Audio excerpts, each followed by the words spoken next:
اللہ تبارک و تعالی نے قرآن حکیم میں ارشاد فرمایا والذی جاء بالصدق وصدق بہ، فرمایا ایک وہ ذات جو سچ لے کے تشریف لائی اور ایک وہ جنہوں نے اس کی تصدیق کی۔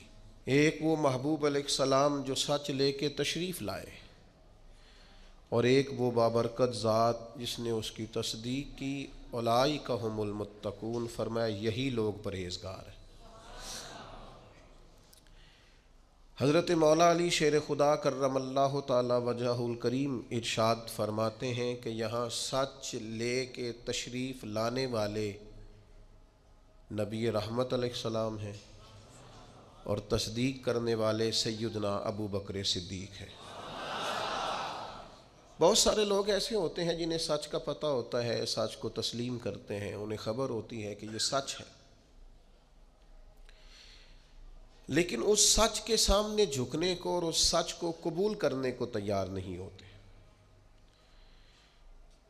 نجی محفلوں میں، تنہائیوں میں لوگوں کے درمیان کہیں گے کہ بات تو فلاں ٹھیک ہے، وہ جو کہا گیا تھا اس میں 100% صداقت ہے، لیکن آپ نے تسلیم ہی نہیں کیا، تو یہ تو بڑی ڈبل رائے کا آپ نے اظہار کیا ہے، یہ تو ایسی کیفیت ہے جو مومن کی نہیں ہوتی کہ آپ تسلیم بھی کر رہے ہیں پورے طور پر اور پھر آپ قبول کرنے کو بھی تیار نہیں ہیں۔ ابو جہل سے تنہائیوں میں پوچھا جاتا کہ نبی پاک علیہ السلام کے بارے میں کیا کہتے ہو، تو کہتا وہ جو فرماتے ہیں حق اور سچ ہے۔ اخنس بن شریح سے پوچھا جاتا بتائیے نبی کریم علیہ السلام جو ارشادات بیان کرتے ہیں، جو تعلیمات دیتے ہیں، جو بتوں کے بارے میں سرکار کی رائے ہے، تو وہ کیا اس کے بارے میں تو کہتا ہے، تو وہ کہتا بالکل ٹھیک، حق اور سچ فرماتے ہیں۔ جناب ابو سفیان کو تو اللہ نے توفیق دی، بعد میں مسلمان ہوئے، لیکن ایک زمانے تک وہ میدانوں میں تو آتے رہے، لیکن صحیح بخاری میں موجود ہے جب شاہ روم نے ان سے پوچھا کہ اس محبوب کے بارے میں کیا کہتے ہو جن سے آپ جنگیں لڑنے جاتے ہیں، تو کہا میرے سامنے پیدا ہوئے، میرے سامنے ان کے مقدس بال سفید ہوئے، ان کی منہ سے جو بھی نکلتا ہے حق اور سچ ہی نکلتا ہے، زبان مبارک سے کبھی کوئی کمزور جملہ نہیں نکلا۔ پر سوال یہ ہے کہ جب حق کی سمجھ آ گئی ہے تو مان لیں، یہ سعید روحیں تھوڑی ہوتی ہیں جو اس کو سچ سمجھنے کے بعد قبول بھی کریں۔ سارے مسلمان نہیں کہہ رہے اللہ ماشاء اللہ باجی ہمیں دین کے مطابق چلنا چاہیے، ہماری بقا دین میں ہے، ہماری نجات دین میں ہے، ہمارا سب کچھ دین سے وابستہ ہے، تو آپ عمل کریں، دین کو قبول کریں، اپنی زندگی میں نافذ کریں، روزمرہ کے معاملات کے اندر عملاً دین کو شامل کریں۔ یہ درس اس امت کے امام سیدنا صدیق اکبر نے امت کو دیا ہے کہ جب سمجھ آ گئی ہے نا کہ اللہ کے رسول جو فرماتے ہیں حق اور سچ ہے، تو پھر لوگوں کی طرف نہیں دیکھنا، سوسائٹی کی طرف نہیں دیکھنا، نتیجہ کیا نکلے گا یہ نہیں دیکھنا، پھر جلدی سے آگے بڑھنا ہے اور محبوب کے قدموں میں پہنچ کر حق اور سچ کو قبول کرنا ہے۔ پھر آپ چھوڑ دیں، پھر سچ جو اطمینان دیتا ہے نا، سچ وہ وعدے معاہدے اطمینان نہیں دیتے کہ کر لوں گا، ہو جائے گا، دعا کرے انشاءاللہ بس رمضان کے بعد، یہ چیزیں وہ نہیں صلاح دیتی۔ جب آپ کو سمجھ آ گئی اسے قبول کریں۔ یہ درس سیدنا صدیق اکبر کا ہے۔ یہ آیت کے بارے میں ایک قول علماء نے یہ لکھا ہے کہ یہ واقعہ معراج کے موقع پر نازل ہوئی تھی۔ کچھ لوگ اکثر یہ کہتے ہیں فلاں بات بیان نہ کریں، لوگوں کی سمجھ میں نہیں آتی تو لوگ اعتراض کرتے ہیں۔ جناب آصف بن برقیہ آنکھ جھپکنے سے پہلے ملکہ بلقیس کا تخت لے آئے تھے، نبی نہیں تھے، ولی تھے۔ سمجھ میں آتا ہے؟ ہو سکتا ہے، وہ کہیں ہو سکتا نہیں، ہو چکا ہے، یہ ہوا ہے، قرآن کہتا ہے یہ ہوا ہے۔ تو اب لوگوں کی اگر سمجھ میں نہ آئے، کوئی بندہ کھڑا ہو کے کہے جناب آج لا کے دکھائیں پھر مانتا ہوں، اب کو بندہ آپ ایسا دکھائیں جو تخت لے کے آئے تو پھر میں مانتا ہوں، تو اسے کافر کہا جائے گا۔ کیوں؟ اس لیے کہ قرآن نے جسے بیان کیا تو کیسے انکار کر رہا ہے؟ پر لوگوں کی سمجھ میں آتا، تو اب جو لوگوں کی سمجھ میں نہیں آتا اسے بیان ہی نہ کریں۔ سب سے زیادہ ادراک رکھتے ہیں نبی کریم علیہ السلام اس بات کا کہ یہ بات سمجھ میں آئے گی اور یہ سمجھ میں انسانی نفسیات کے سب سے بڑے ماہر نبی رحمت علیہ السلام ہیں. حضور سے زیادہ انسانی نفسیات کا ماہر کوئی نہیں. حضور معراج پہ گئے, واپس آ کر نبی پاک صلی اللہ تعالیٰ علیہ وسلم نے واقعہ معراج کو بیان کیا, اور وہ جو واقعہ معراج جو نص قطعی ہے جسے قرآن نے بیان کیا ہے, لیلم من المسجد الحرام الی المسجد الاقصی, رات کے تھوڑے سے حصے میں مسجد حرام سے لے کر مسجد اقصی تک. اب وہ ہفتوں اور مہینوں کا سفر ہے, اب اس کو آپ کہیں صرف مسجد حرام سے مسجد اقصی, باقی معراج نہیں, وہ بھی لوگوں کی سمجھ میں نہیں آ رہا تھا. امام حاکم نے صحیح روایت نقل کی ہے, سیدہ عائشہ صدیقہ رضی اللہ تعالیٰ عنہ فرماتی ہیں جب حضور نے واقعہ معراج بیان کیا ہے نا, تو بہت سارے ایسے لوگ تھے جو کلمہ پڑھتے تھے, مسلمان ہو چکے تھے, لیکن حضور کا واقعہ معراج سن کر مرتد ہو گئے. انہوں نے کہا ہماری سمجھ میں نہیں آتا. ایک ہے حضور کو ماننا, ایک ہے نبی پاک کی ساری شانوں سمیت مدینے والے کو ماننا. میں لعنت ڈالتا ہوں فرقہ واریت پر اور فرقہ وارانہ سوچ پر, لیکن اللہ کے گھر میں مسجد میں بیٹھ کر انشراح صدر سے کہتا ہوں نبی پاک کو حضور کی شانوں سمیت صرف اہل سنت و جماعت مانتے ہیں. انشراح صدر سے کہتا ہوں شانوں سمیت, اور اتنا تگڑا مانتے ہیں کہ میں وہ سنی ہوں جمیل قادری مرنے کے بعد میرا لاشا بھی کہے گا صلاۃ و سلام. یہ سمجھ لیں آپ بات, یہ کیا بات ہوئی؟ او مننا بھی کادا مننا ہے, کدے مان لے آتے کدے منے ہی نہ. یہ کیا فلسفہ ہوا بھائی؟ کلمہ پڑھتے ہیں, کلمہ پڑھنے کے باوجود کہنے لگے معراج سمجھ میں. صدیق کی سوچ بتاؤں,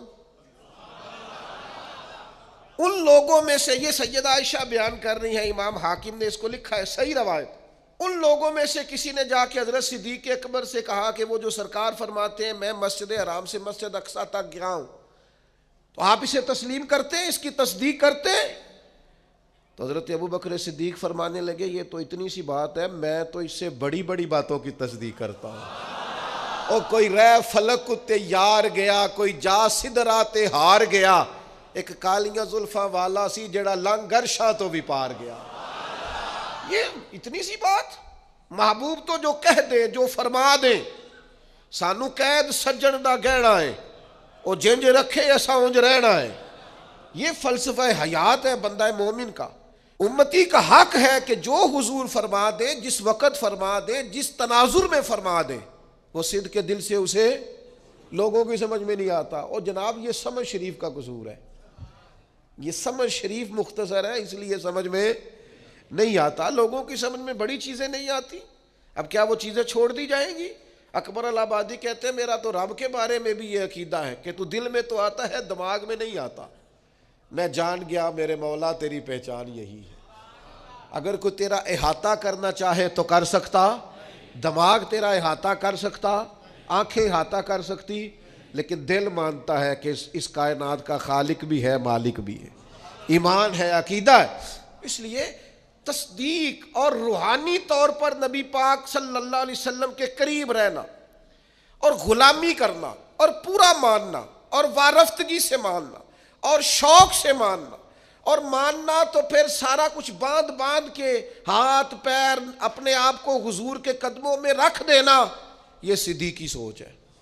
یہ حضرت ابو بکر صدیق کا کمال ہے. آپ دیکھیں نا حضور نے اس بات, یہ دو روایتیں آپ نے بھولنی نہیں, یاد رکھیں گے انشاءاللہ. حضرت ابو بکر صدیق کے بارے میں یہ دو روایتیں, اس کو بھولنا نہیں آپ نے. قربان جاؤں, نبی پاک علیہ السلام نے فرمایا میں نے جس کے سامنے بھی دین پیش کیا اس نے تردد کیا, دلیل مانگی. محبوب کو دلیل کی کمی تو نہیں, حضور تو خود سراپا دلیل ہے. یا ایھا الناس قد جاءکم برہان من ربکم, اے لوگو یہ نبی پاک تمہارے پاس اللہ کی برہان ہے, یہ دلیل بن کے آئے. سرکار کو دلیل کی کوئی پریشانی نہیں ہے. جس کے سامنے دین پیش کیا اس نے دلیل مانگی. اور دوسری طرف حال یہ ہے کہ حضرت عبداللہ ابن حذافہ فرماتے ہیں سرکار کوئی معجزہ نہ بھی دکھاتے تو چہرہ ہی ایسا تھا, لوگوں نے دیکھتے جانا تھا, کلمہ پڑھتے جانا تھا. کریم فرماتے ہیں جس کے سامنے بھی دین پیش کیا اس نے دلیل مانگی, یہ میرے ابو بکر صدیق ہیں. میں نے دین پیش کیا ہے, دلیل مانگی کوئی نہیں, فوراً ہی کلمہ پڑھ کے مسلمان ہو گئے فوراً. یہ وہ چیز ہے جسے حضور نے بطور اعزاز کے بیان کیا, ان کی خصوصیت کے طور پر بیان کیا, فوراً مسلمان ہو گئے. آج تردد ہے, بے چینی ہے, انتشار ہے, وسوسوں کے غلبے, لوگ فکری پریشانی کا شکار ہے, ذہنی تناؤ کا شکار ہے. کچھ لوگ ایسے ہیں جن کا دل کرتا ہے کوئی ہمیں پکی خبر دے دینا میں ٹھیک ہوں, تو پھر میں ٹھیک ہوں. یار چھوڑ, تو نفسیاتی ہو گیا ہے, تو یہ بڑے سارے گواہ چاہیے, بس تیرے اندر سے جو گواہی آتی ہے وہ ٹھیک ہے, تو دیکھ تو کہاں کھڑا ہے. ایک یہ روایت میرے کلیجے کو بڑا ٹھنڈا کرتی ہے, اور ایک دوسری روایت ہے, موٹر سائیکل اپنی بندے کی لگ جائے نا کبھی تو پریشانی کوئی نہیں ہوتی, اگر کسی کی اس سے لگ جائے تو.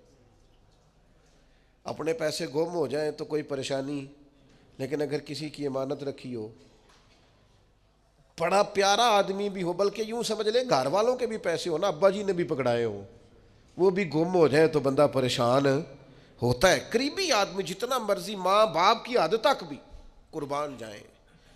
کیسے ان لفظوں کو بیان کروں, اتنی اپنائیت, اتنی گہرائی. میں قربان جاؤں اس شان غلامی پر کہ غلام ناز کریں گے ساری زندگی آقا کے اس فرمان پر. حضور فرمانے لگے مجھے اتنا نفع کسی کے مال نے نہیں دیا جتنا ابو بکر صدیق کے مال نے دیا. اور دوسرے مقام پہ فرمایا میرے پاس جس کے بھی پیسے آئے میں نے امانت سمجھ کے خرچ کیے. فرمایا جب ابو بکر صدیق کے آئے ہیں میں نے اپنے سمجھ کے خرچ کیے. قربان جاؤں, کیا انداز ہے, کیا غلامی ہے. ابو بکر ہماری اولادیں قربان ان رستوں پہ جہاں سے آپ گزرا کرتے تھے. اے صدیق ہمارے ماں باپ قربان ان جذبوں پر جن جذبوں سے آپ نے نبی پاک کی غلامی کی. یہ اعتبار کی حد دیکھو, اعتبار کی حد. ایک ہاتھ میں جناب صدیق اکبر کا ہاتھ ہے, ایک میں جناب عمر کا ہاتھ ہے. حضور مسجد نبوی شریف سے برآمد ہو رہے, سامنے کسی نے دیکھا تو وہ مقدر پہ ناز کرنے لگا, کیا مقدر ہے صدیق و فاروق کے, اش کا اٹھا کا حضور قربان جاؤں. اتنا لطف. اس ہاتھ میں جناب ابو بکر کا ہاتھ تھا, اس میں حضرت عمر کا. وہ آدمی سخت محو حیرت تھا کہ حضور اتنے بڑے مقدر کہ آپ نے ہاتھ تھام رکھا ہے. تو حضور فرمانے لگے تو اتنی بات پہ پریشان اور حیران ہے, تو اتنی بات پہ حیرت زدہ ہے. میں تو جب قیامت کے دن اپنی قبر سے نکلوں گا, مزار پر انوار سے نکلوں گا, تو سیدھے ہاتھ میں ابو بکر کا ہاتھ ہوگا, دوسرے میں عمر کا ہاتھ ہوگا. ہر نظر کانپ اٹھے گی محشر کے دن, اور خوف سے ہر کلیجہ دہل جائے گا. پھر اوڑھ کر کالی کملی وہ آ جائیں گے, سارے محشر کا نقشہ بدل جائے گا. حضرت ابو بکر صدیق رضی اللہ تعالیٰ نے امت کو یہ سبق دیا ہے, زندگی نا ذوق والی سونی ہوتی ہے, زندگی محبت والی پیاری ہوتی ہے. زندگی آپ کسی جگہ بھی کسی بھی ذوق کو چھوڑ دینا, یعنی بندہ اپنے ماں باپ کی خدمت بھی کرے تو ذوق سے ہی کرے تو ٹھیک ہے, لیکن اگر وہ 3 دن ہسپتال رہنا پڑے اور چوتھے دن وہ بڑے بھائی کو فون کرے نا, تو جب آ جا یار اب میرا بھی کام رکا ہوا ہے, مزہ نہیں آیا, پریشانی ہو گئی. والدہ صاحبہ کو سنبھالنا پڑ گیا ایک ہفتہ, تو یہ فون کر رہا ہے بہنوں کو کہ 2 آتے رہو آ کے, مزہ نہیں آیا. یہ لطف نہیں زندگی کا. بچوں کی آپ خدمت کی, اپنے بچوں کی, ناراض نہیں ہونا آپ نے مجھ سے, دیوانہ سا آدمی ہوں, کسی وقت دیوانگی میں بھی بات کر جاتا ہوں. اپنے بچوں کی خدمت کر کے, اپنے بچوں کو پال پوس کے ان کے سامنے بیٹھ کے تقریر کرنا کہ میں تو لیے بڑا اوکھا وقت ویکھیا ہے, تو بھائی آپ ہی ابا جی تھے, آپ نہیں دیکھنا تھا. ایک گوانڈی نہ تے گل ہو نہیں سکتی کہ تو اوکھا وقت ویکھ. یہ اپنے بچوں کے سامنے تقریر کرنے کا کوئی مقصد ہے؟ میں آنکھیں ایسی چلو خوگرے حمد سے تھوڑا سا گلا بھی سن لے. میں گلی میں کھڑا تھا, اب تو ظاہر ہے عمر کا تقاضا ہو گیا, بچے بڑے ہو گئے, اب تو وہ فرزانگی نہیں رہی, اب تجاہل عارفانہ سے ہم جان چھڑاتے ہیں, کوئی ایسی بات نہیں کرتے. ایک دوست گلی میں کھڑا ہو کے ہمیں سنا رہا تھا بات, وہ کہہ رہا تھا ابا جی نو میں اج کرایا, تو میں کہا تیرے ابا جی سن تو ہی کرانا سی. نہیں, اب میرا مطلب ہے یہ کوئی گلی میں بتانے والی بات ہے, یہ الحمدللہ میں اج کرایا, تو میں کہا ٹھیک کیتا ہی, بندا بھی تیرا ہی سی. اب میں کسی پڑوسی نے کرانا تھا ان کو، آج تیرے والد صاحب ہیں تو آج بھی آپ جب ذوق نہیں نہ رکھتے، ذوق، تو نقصان ہو جاتا ہے۔ آپ شاگرد بھی بنے تو ذوق والے، آپ مرید بھی بنے تو ذوق والے، بیٹے بھی بنے تو ذوق والے۔ او مننا کدا مننا ہے، کدے مان لیا تے کدے منے ہی نہ مانے، تو پھر اس کا لطف ہو نا ماننے کا۔ نبی پاک علیہ السلام صلح کرانے تشریف لے گئے، پیچھے نماز کا ٹائم ہو گیا، اقامت ہو گئی، صحابہ کو پتا تھا حضور نہ ہو تو جماعت کا حق کس کا ہے، یہ بخاری مسلم میں موجود ہے۔ جناب ابو بکر صدیق کا بازو پکڑ کے مصلی پہ کھڑا کر دیا، سرکار واپس آ گئے، صف میں آئے تو صحابہ ہاتھوں پہ ہاتھ لگا کے جناب صدیق کو تنبیہ کرنے لگے کہ حضور آ گئے۔ حضرت صدیق اکبر کو جب پتہ چلا کہ حضور آ گئے تو دوران نماز ہی نبی پاک کی تعظیم شروع کر دی، دوران نماز ہی۔ کچھ بیوقوف کہتے ہیں حضور کا خیال آ جائے تو نماز ٹوٹ جاتی ہے، اور میں نے کہا نادانو، جب تک نبی پاک کا خیال نہ آئے نماز ہوتی نہیں۔ بتاؤ نا، یہ حضور کا خیال نہیں السلام علیکہ ایھا النبی، یہ حضور کا خیال نہیں اللہم صلی علی محمد وعلی آل محمد، یہ کس کا خیال ہے؟ کہاں بیٹھ کے لکھتے ہو اور بولتے ہو، سمجھتے ہی نہیں کہ کیا کہہ رہے ہو۔ این حالت نماز میں حضور کی تعظیم، این حالت نماز میں ایک قدم پیچھے ہٹایا تو نبی پاک بھی حالت نماز میں کہہ رہے ہیں پڑھاؤ نماز، پر حضرت صدیق ایک بار پیچھے ہٹ رہے، حالت نماز پڑھا کے میں تے ول ویکھاں، مینوں کعبہ بھول گیا ہی، بھول گئیاں نی سب صوم صلاتاں، اکو یار دا فکر پہ آئی۔ اگر تو راضی ہو جائے، تو کہہ دے کہ میں راضی ہو گیا، ان نماز پڑھا کے تے ول ویکھاں، کعبہ تے بھول گیا، بھول گئیاں نی سب صوم صلاتاں، مینوں یار دا فکر پہ آئی۔ سرکار کھڑے ہو گئے مصلی امامت پہ، نماز مکمل کی، اور لبوں پہ مسکراہٹ۔ کریم فرمانے لگے جب میں نے کہا تھا جماعت کراؤ تو کرانی چاہیے تھی نا۔ حضرت ایک ہی جملہ حضور نے کہا اور جواب میں ایک ہی جناب صدیق نے کہا، لمبی بات نہیں ہوئی، کہا تھا جب تو جماعت کرانی چاہیے تھی نا۔ عرض کرنے لگے یا رسول اللہ، ابو قحافہ کے بیٹے کی اتنی جرت بھی نہیں کہ آپ کے سامنے کھڑے ہو کے جماعتیں کریں، میں ابو قحافہ کا پتر ہوں، آپ کے سامنے امام بنوں؟ میں سمجھتا ہوں یہ میرے لیے ٹھیک نہیں۔ دوستو، شوق ہو، ذرا ذوق ہو، ذرا وارفتگی ہو، ذرا درد ہو، ذرا کیف ہو۔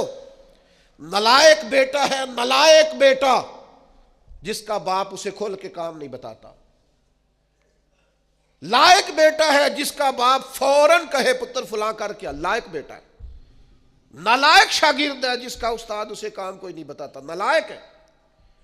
اور جس کے استاد اور مرشد جم فون اسی کو کرے نا، اے بھی تو کرنا ہے تے، اے بھی تو کرنا ہے تے، یہ غلامی، یہ ذمہ داری، یہ ناز ہوتا ہے۔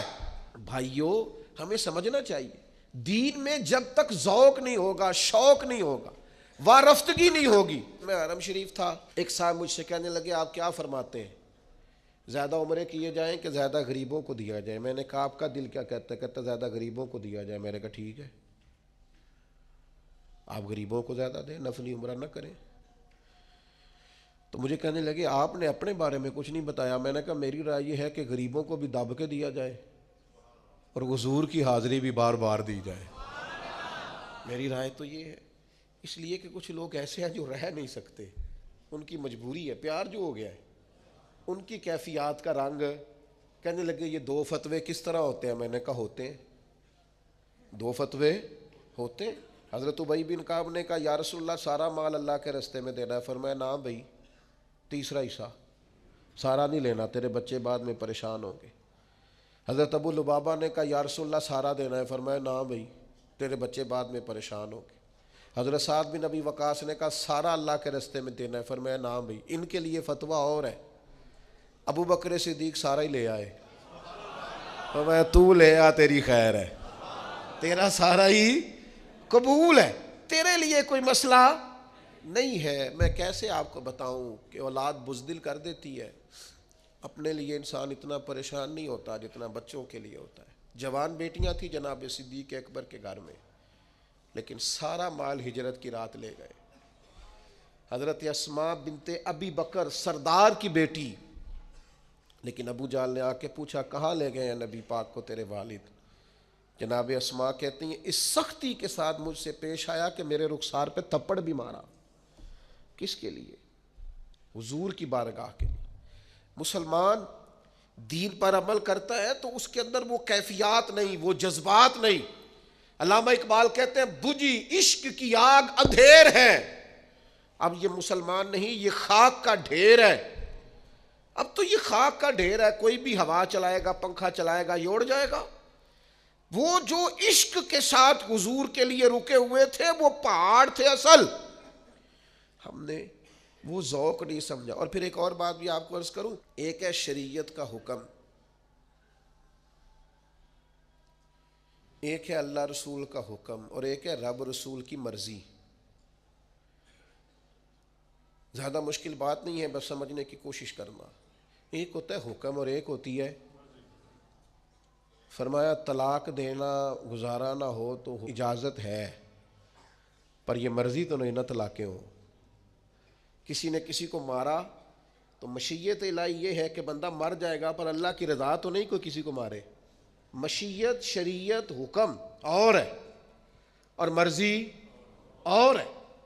آپ کسی کو گولی مار دیں وہ مر گیا، حکم الہی آ گیا، امر ہو گیا، لیکن یہ اللہ کی رضا، مالک کو پسند تو نہیں کہ کوئی مسلمان کسی کو مارے۔ بات سمجھ رہے ہیں؟ وہ کہتے جی میں نا حضرت صاحب نو استاد صاحب نو پوچھ کے چھٹی لے کے آیا، اور بھائی تو چھٹی منگی سی تینوں دے چھڑی، ورنہ مرضی تو دیکھ بھلا، ان کی مرضی تھی کہ تو جائے۔ چھٹی اور چیز ہے، پوچھنا اور چیز ہے۔ حضرت صدیق اکبر نے نا نبی پاک کی رضا کو سمجھ لیا تھا۔ سونا راضی کس بات میں، حضور کی کیفیات کیا ہے۔ نبی پاک نے بس چاہا تھا کہ حضرت بلال کو خرید لیا جائے، صرف چاہا تھا۔ حضرت ابو بکر صدیق جا کے خرید بھی لائے، حضور کی رضا سمجھ گئے نا۔ یہ جو رضا کچھ بندے کہتے ہیں میں ابا جی نے آخیا مینوں حکم کرو، اور میں نے کہا ابا جی سے حکم نہیں پوچھا جاتا، آپ ابا جی کو ویسے کیوں نہیں سمجھتے کہ ان کی طبیعت کیا ہے؟ آپ مزاج کو سمجھیں۔ حضور نے فرمایا باپ کی رضا میں رب کی رضا ہے، آپ اس کیفیت کو سمجھیں، اس گہرائی میں اتریں، والد آپ کے کیا چاہتے ہیں اس کے مطابق آپ عمل کریں۔ یہ کیا بات ہوئی کہ میں پوچھوں گا میرے لیے کوئی حکم ہوا تو دسیا جی، ایک ہی گل ہوئی جی۔ آپ کو کیسے یہ پوچھنا پڑا کہ حکم ہوا تو بتانا؟ آپ کو پتہ ہونا چاہیے تھا، آپ کو قبل اس کے علم ہونا چاہیے تھا، لیکن آپ کہہ رہے ہیں کہ اگر کوئی حکم ہوا، کوئی بات ہوئی تو پھر مجھے بتائیے گا۔ یہ انداز درست نہیں ہے۔ پوری مرضی، پوری شناسائی، پوری کیفیات اس کو سمجھنا چاہیے۔ نبی پاک علیہ الصلوۃ والسلام نے خطبہ ارشاد فرمایا، حضور فرمانے لگے اللہ نے اپنے ایک بندے کو اختیار دیا ہے، چاہے تو دنیا میں رہے اور چاہے تو اللہ کے حضور حاضر ہو جائے، یہ اللہ نے اسے اختیار دیا ہے۔ صحابہ کرام علیہم رضوان فرماتے ہیں کہ ہم سارے کے سارے پریشان تھے اور ڈھونڈ رہے تھے اور ٹٹول رہے تھے کہ سرکار کیا فرما رہے ہیں، لیکن فرماتے ہیں جناب صدیق اکبر کی آنکھوں میں آنسو آ گئے اور وہ آنسو بہانے لگے، رونے لگے۔ فرماتے ہیں ہم سارے پریشان تھے کہ یہ کیا انداز ہے، سرکار نے کیا بیان فرمایا ہے، اور اگر حضور نے بیان بھی فرمایا تو حضرت صدیق اکبر کی آنکھوں میں آنسو، اس کا کیا معنی ہے؟ اللہ نے اپنے بندے کو اختیار دیا، چاہے تو دنیا میں رہے چاہے تو اللہ کے حضور حاضر ہو جائے، اس پر آنکھوں میں آنسو آنا جناب صدیق کے، بات سن کے معنی کیا ہے؟ فرماتے ہیں کوئی وہاں تک نہیں پہنچ رہا تھا جہاں جناب صدیق اکبر پہنچ گئے۔ فوراً سرکار کے جانے کے بعد جب سوال کیا کہ یہ آپ کیوں روئے، تو فرمایا تمہیں سمجھ نہیں آئی، حضور جس بندے کی بات کر رہے تھے وہ اپنی بات کر رہے تھے، اللہ نے مجھے اختیار دیا۔ آپ رضا کو سمجھیں، شریعت کی رضا کیا؟ آپ یہ مت سمجھیں کہ میں نے جی اجازت لے لی ہے، مجھے جی حکم مل گیا تھا، میں جی بات سمجھ گیا ہوں۔ آپ رضا کیوں نہیں سمجھ رہے دین کی؟ دین کی جو اصل مرضی اور منشا ہے اس منشا کو سمجھا جائے۔ بہت سارے لوگ ایسے جنہیں بہت ساری باتوں کا پتہ ہوتا ہے، چشم پوشی کا مظاہرہ کرتے ہیں، جان بوجھ کر بھولے پن کا مظاہرہ کرتے ہیں، پورے شعوری طور پر ذہنی طور پر بلند فکر ہوتے ہیں، لیکن جان بوجھ کر وہ کمزوری کا مظاہرہ کرتے ہیں۔ حضرت صدیق اکبر رضی اللہ تعالیٰ عنہ نے یہ غلامی کی، وہ ذرا وارفتگی والی کی۔ آپ کوئی کام بھی کریں نا ذوق کے بغیر کریں تو وہ کام بندے کو تھکا دیتا ہے، پریشان کر دیتا ہے، لیکن اگر آپ وہی کام ذرا شوق سے کر لیں نا۔ حضرت مولانا ابو نور صاحب رحمۃ اللہ علیہ فرماتے ہیں، میں نے اپنے ابا جی سے کہا کوئی نصیحت کرے تو کہنے لگے بیٹا آپ مولوی صاحب ہیں، کوئی بندہ مولوی صاحب کہے تو اس کا غصہ نہیں کرنا، اس کا مزہ لینا ہے، زندگی ذرا سکون سے گزرے گی۔ کبھی بھی احساس کمزوری کا شکار آپ جہاں ہیں آپ اس مسئلے کی رضا کو سمجھ، اور پھر جو نبی پاک علیہ السلام نے انہیں رزلٹ دیا ہے نا، جو قدردانی دین نے کی ہے، وہ قدردانی بڑی انوکھی ہے۔ قرآن مجید نے کہا نا والسابقون السابقون اولئک المقربون، سبقت لے جانے والے سبقت لے گئے، یہ قریبی لوگ ہیں اللہ رسول کے۔